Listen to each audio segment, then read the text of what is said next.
అందరికీ నమస్కారం. Welcome to news local. Kapileswaram మండలం అంగర పడమర కండ్రిగ గ్రామం ఉయ్యాల జంపాల శైవ క్షేత్రంలో గల శ్రీ షణ్మ మహర్షి పిరమిడ్ ధ్యాన మందిరంలో ప్రతి నెల అమావాస్య రోజున నిర్వహించే ధ్యానంపై మాస్టర్ పాపారావు అవగాహన కల్పించారు. ధ్యానం వలన మానసిక శారీరక ఆరోగ్యం కలుగుతుందని పేర్కొన్నారు. మాంసాహారం కంటే శాకాహారం తీసుకోవడం వలన ఆరోగ్యానికి ఎంతో మేలు చేకూరుతుందని వివరించారు. ప్రతి జీవిలోనూ దైవత్వంను చూడాలని సభికులను కోరారు.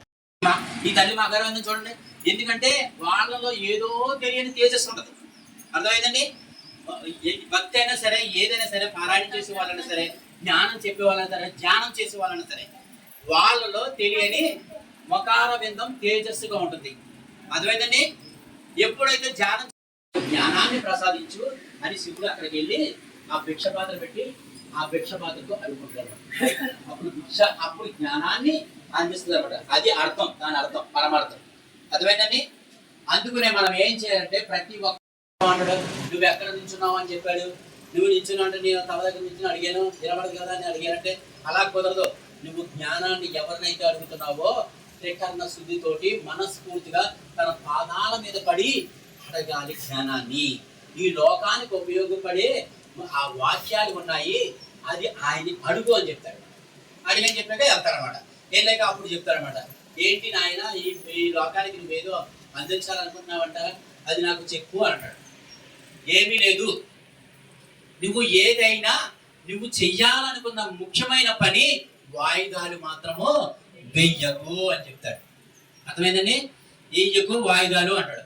ఇంకొకటి, ఏదైనా నువ్వు సాధించి ఒక మంచి కార్యం ఏదైనా చెయ్యాలి అనుకుంటే కనుక నువ్వు అది నీ దగ్గరే ఉంచుకో. అది ఆ పని పూర్తయ్యే వరకు నీ పక్క వారికి కాదు కదా, నేను తమ్ముడికి కూడా చెప్పకు అంటాడు. ఇదిగో నా తమ్ముడికి చెప్పాను, ఈ రోజు నా ప్రాణం ఎక్కడ ఉన్నదంటే నా బొడ్డిలో నాభిలో ఉన్నది, అది ఆవిరైనప్పుడే నేను చనిపోతానని చెప్పాను నా తమ్ముడికి. ఈ రోజు నా తమ్ముడికి చెప్పడం వల్లే ఈ రోజు ఆ తమ్ముడి ద్వారా నాకు ఏమొచ్చింది. సామూహికంగా ధ్యానం చేస్తున్నారు.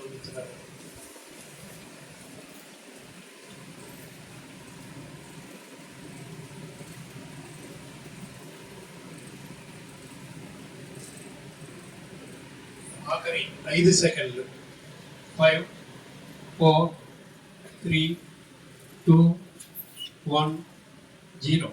రెండు చేతులు విడదీసుకుని రెండు కలిపిన బోర్లు మిత్రులారా.